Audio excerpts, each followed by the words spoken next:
Скопје танцовиот театар овие петок и сабота ќе учествува на престижниот Холанд Денс фестивал во Хаг, Холандија, како единствената компанија од Македонија и од целиот регион на овој фестивал од неговото основање до денес.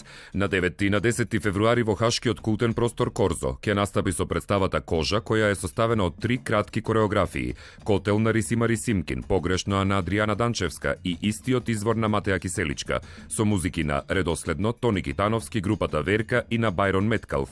Костимографијата е на Благој Мицевски.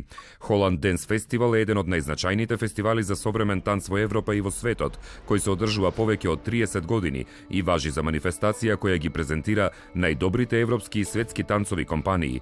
Во склоп на фестивалот во Хаг, уметничката директорка на Скопје танцовиот театар Рисима Рисимкин, која е најавена како македонската Пина Бауш, ќе одржи и работилница. Ова е огромен успех за Македонија и за Скопје танцовиот театар кој во април ќе одбележи 7 години постоење.